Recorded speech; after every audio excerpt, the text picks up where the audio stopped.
Hi, my name is Vivian, and my group members are Ryan, Javier, Dalton, and Micah. And we're going to be talking about Newton's second and third law.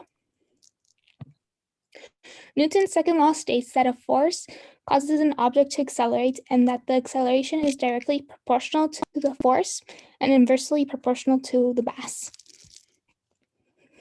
Newton's third law states when two bodies interact, they apply a force to one another that are equal in magnitude and opposite in direction.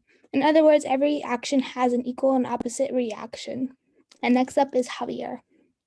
For this experiment, we decided to focus on the concept of energy conservation by applying it to a common subject most people would be familiar with, that being billiards.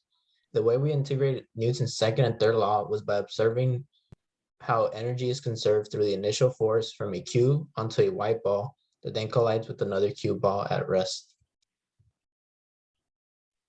The equipment and material we will be integrating into our experiment include 2 cue balls, 1 cue, a recording device such as a phone camera, a pool table, and a graphing program such as Vernier Video Analysis. Before commencing trials, there are certain information that we first must know that include the mass of a cue ball and a pool ball, as well as the formula for Newton's second law. Then we'll go on to our trials.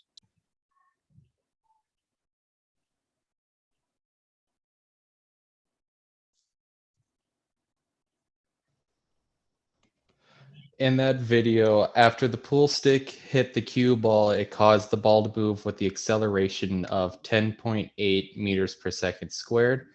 But since the pool table had such a small surface area, the acceleration of the pool ball did not slow down that much before hitting the wall, which had a force of 1.836 newtons between the wall and the ball.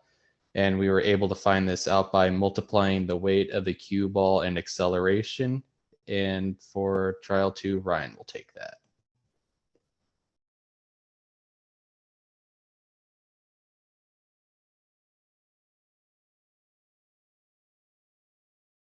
For trial number 2, we measured the force of the pool stick hitting the cue ball, which was 0.187 newtons. And we also measured the force of the cue ball hitting the other pool ball, which was 0.131 newtons, which clearly demonstrates the third law.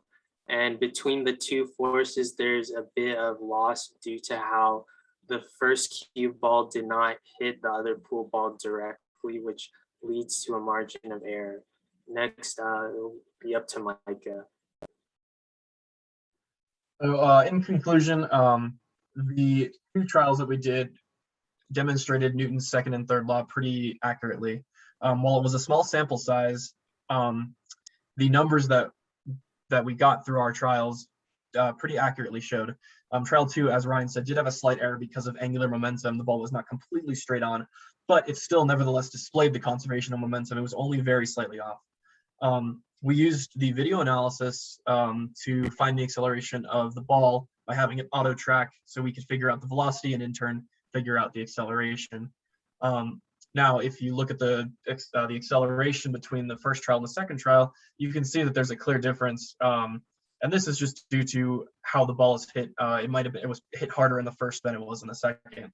In the future, when if this experiment were to be done, there would probably need to be more trials done to make sure that the experiment was the most accurate possible.